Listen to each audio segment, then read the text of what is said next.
4 septembre 1797, coup d'État en République française par François Rebelle. 11 mai 1798, coup d'État en République française, la loi du 2 février. Samedi 9 novembre 1799, coup d'État en République française, Napoléon Bonaparte accède au pouvoir. 2 décembre 1851, coup d'État constitutionnel en République française. Napoléon Bonaparte se maintient au pouvoir à quelques mois avant la fin de son mandat, pendant que la constitution de la Deuxième République l'empêchait formellement. 13 mai 1958, coup d'État en République française. Le général de Gaulle revient au pouvoir.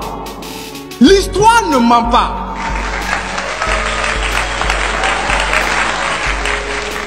L'histoire ne ment pas, sauf si on laisse les menteurs la raconter. Avant même que le Burkina Faso n'accède à l'indépendance, la République française avait déjà connu 6 coups d'État.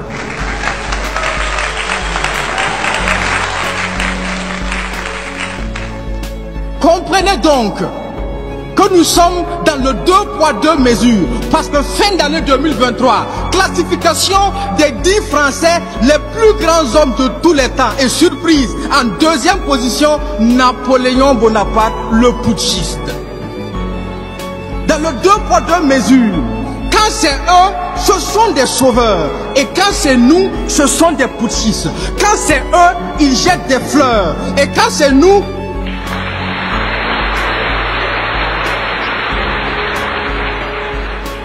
c'est nous, ils balancent des sanctions. Quand c'est eux, c'est le tapis rouge, plus grand homme de tous les temps. Et quand c'est nous, ils sont en rage et comme des caméléons, ils changent de teint. Quand c'est eux, la démocratie, c'est laisser le peuple choisir. Et finalement, quand c'est nous que le peuple choisit, ils disent que le peuple a mal choisi.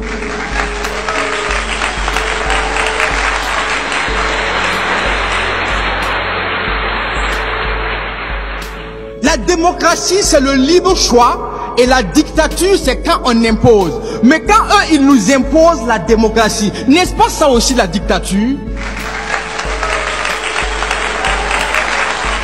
Alors oui, on a bien le choix, mais le choix entre 2 dictatures. Celle que l'on dissimule dans les lois et celle qui révèle les lois. Ne confondez pas la liberté et le fameux libertinage. Ne demandez pas à une prostituée des conseils de mariage.